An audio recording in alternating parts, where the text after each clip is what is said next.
Once again, welcome to my video blog, Ajay Tech Tips. ഞാൻ അജയ്, നിങ്ങളേവർക്കും സുപരിചിതൻ. അപ്പൊ നിങ്ങൾ വീഡിയോയുടെ തമ്മിലിൽ കണ്ട പോലെ ഒരു സംഭവമാണ്. അത് എന്താണ് എന്ന് പറഞ്ഞതിന് മുമ്പ് ആദ്യമായിട്ടാണ് എന്റെ വീഡിയോ കാണണമെങ്കിൽ ഒന്ന് സബ്സ്ക്രൈബ് ചെയ്യുക, തൊട്ടടുത്തുള്ള ബെല്ലൈക്കൺ പ്രസ് ചെയ്യുക, ലൈക്ക് ചെയ്യുക, കമന്റ് ചെയ്യുക, മാക്സിമം പേർക്ക് ഈ വീഡിയോ ഒന്ന് ഷെയർ ചെയ്യാം. അപ്പൊ നമുക്ക് നേരെ വീഡിയോയിലോട്ട് പോകാം. അതായത് ഇനി നിങ്ങൾ റീഫാബ്രിഷ്ഡ് അല്ലെങ്കിൽ യൂസ്ഡ് ലാപ്ടോപ്പ് അല്ലെങ്കിൽ ഡെസ്ക്ടോപ്പ് വാങ്ങുമ്പോൾ ശ്രദ്ധിക്കുക, 8ന്റെ പണിയാണ് വരുന്നത്. അപ്പൊ അതെന്തായാലും പറയാം.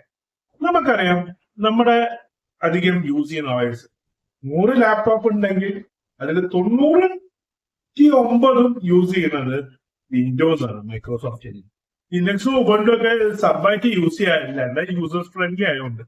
അതുകൊണ്ട് തന്നെ നമുക്ക് ഏറ്റവും കൂടുതൽ വേണ്ടതും വിൻഡോസ് 10ന്റെ അപ്ഡേറ്റ്സ് ആണ്. അപ്പൊ ചിലർ പറയും അപ്ഡേറ്റ് ചെയ്യേണ്ട ആവശ്യമൊന്നുമില്ല, ആ തെറ്റെടുപ്പാണ് ഞാനും പറഞ്ഞത്, അപ്ഡേറ്റ് ചെയ്യണം.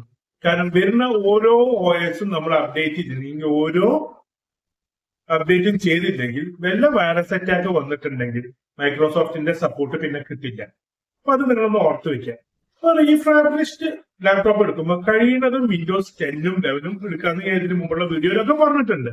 കാരണം അതിലെ അപ്ഡേറ്റ് ഉള്ളൂ, മൈക്രോസോഫ്റ്റിന്റെ സപ്പോർട്ട് നമുക്ക് കിട്ടുള്ളൂ. പക്ഷേ ഇനി അതിലൊരു പണി വന്നിട്ടുണ്ട്. വിൻഡോസ് 11 അവിടെ നിൽക്കണ്ട, വിൻഡോസ് 10ന്റെ കേസ് പോവാണെങ്കിൽ നമുക്ക് അറിയാം, കോർ i3, i5, i7 ഏതായാലും 7th ജനറേഷന്റെ മേലെയെ വിൻഡോസ് 11 സപ്പോർട്ട് ചെയ്യുക. സോ നമ്മൾ വിൻഡോസ് 10 തന്നെയാണ് യൂസ് ചെയ്യുക. അതിന് മുമ്പുള്ള റീഫാബ് ഇപ്പോൾ 10,000 11,000 കിട്ടുന്ന അല്ലെങ്കിൽ 15,000 കിട്ടുന്നതൊക്കെ 10ഉം 11ഉം ഒക്കെ തന്നെ ആയിരിക്കും ഉണ്ടാവുക. 10 ആയിരിക്കും ഉണ്ടാവുക, 11 ഉണ്ടാവില്ല. അപ്പൊ അങ്ങനെ ഉണ്ടാവുമ്പോ വരുന്ന പ്രശ്നം എന്താണെന്ന് വെച്ചാല്, നിങ്ങൾക്ക് 10ന്റെ എല്ലാ അപ്ഡേറ്റും ഇതുവരെ കിട്ടിക്കൊണ്ടിരുന്നു. പക്ഷെ മൈക്രോസോഫ്റ്റ് വിൻഡോസ് 10ന്റെ സപ്പോർട്ട് സ്റ്റോപ്പ് ചെയ്യണം. അത് എന്നാന്ന് പറയാൻ വെച്ചാൽ എൻഡ് ഒക്ടോബർ 14, 2025. ഒക്ടോബർ 14 2025 ഒക്ടോബർ 14 ആ ഒരു അപ്ഡേറ്റ് തരുന്ന വിൻഡോസ് 10ന് തരുന്ന അപ്ഡേറ്റ് മൈക്രോസോഫ്റ്റ് നിർത്താൻ പോവാണ്. അപ്പൊ നിങ്ങൾക്ക് 11ലേക്ക് അപ്ഗ്രേഡ് ചെയ്യാം. ഓക്കെ, അത് നല്ല ചോയ്സ് ആണ്. പക്ഷെ ഞാൻ പറഞ്ഞു, കോർ i3 7th ജനറേഷന് താഴെയുള്ള ലാപ്ടോപ്സിൽ ഒരു കാരണവശാലും നമുക്ക് വിൻഡോസ് 11 ഇൻസ്റ്റാൾ ചെയ്യാൻ പറ്റില്ല. അങ്ങനെയുള്ളവർക്ക് മൈക്രോസോഫ്റ്റിന്റെ സപ്പോർട്ട്സും അപ്ഡേറ്റും ഒന്നും കിട്ടില്ല. ഒരു ATM മെഷീൻസ് ഒക്കെ ഉണ്ട്, അത് ഭയങ്കര റിസ്ക് ആണ്. അപ്പൊ ഒരു അറ്റാക്കോ വൈറസ് അറ്റാക്കോ വന്നാൽ നമുക്ക് അപ്ഡേറ്റ് കിട്ടുകയും ഇല്ല. എന്ത് ചെയ്യും, നമ്മുടെ ഹാക്കായി പോകും, ഡാറ്റ പോവും, നഷ്ടം, മാനഹാനിയ പറയുന്ന പോലെ എല്ലാം സംഭവിക്കും. അതുകൊണ്ട് നിങ്ങൾ എപ്പോഴും ഇനി ലാപ്ടോപ്പ് റീഫാബ്രിഷ്ഡ് നമ്മൾ ഇൻസ്റ്റയിലൊക്കെ നോക്കിക്കഴിഞ്ഞാൽ ഇഷ്ടംമാരെ കാണും. ശ്രദ്ധിക്കുമ്പോൾ നിങ്ങൾക്ക് അപ്ഡേറ്റ് വേണ്ട എങ്കിൽ നോ ഇഷ്യൂ. പക്ഷെ വേണം, വിൻഡോസിന്റെ സപ്പോർട്ട് വേണം എന്നുള്ള ഒരു വ്യക്തിയാണെങ്കിൽ ഒരു കാരണവശാലും വിൻഡോസ് 10ന് 11 സപ്പോർട്ട് ചെയ്യാത്ത ലാപ്ടോപ്സ് എടുക്കരുത്.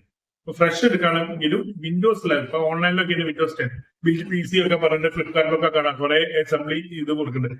അത് 3rd ജനറേഷൻ 4th ജനറേഷൻ, അത് വിൻഡോസ് 11 കാണിക്കും, പക്ഷെ 10ന്റെ ആയിരിക്കും കിട്ടുക. അത് നിങ്ങൾ വഞ്ചിതരാകാതിരിക്കാൻ പണി കിട്ടും. അപ്പൊ ഇത് പറയാൻ വേണ്ടിയിട്ടാണ് വീഡിയോ ചെയ്തത്. ഇത് നിങ്ങളുടെ മാക്സിമം സുഹൃത്തുക്കൾക്ക് ഈ വീഡിയോ ഷെയർ ചെയ്ത് കൊടുക്കുക. കാരണം ലാപ്ടോപ്പ് വാങ്ങാൻ പോകുന്നത് അവർക്ക് അതിന്, പ്രത്യേകിച്ച് ലേഡീസിന്, അവരത് അറിയില്ല, സ്പെക്ക് അറിയില്ല, നല്ലതാണെന്ന് പറയും, ഓഫർ ഉണ്ട് പറഞ്ഞിട്ട് കുറെ യൂട്യൂബിലൊക്കെ ലാപ്പ് എറിഞ്ഞു ഉടച്ചിട്ട് അങ്ങനെയൊക്കെ ഇനി നിങ്ങൾക്ക് 10,000 രൂപയ്ക്ക് 15,000 രൂപയ്ക്ക് ലാപ്ടോപ്പ് എന്ന് പറഞ്ഞുള്ള പരസ്യങ്ങളൊക്കെ കാണാം.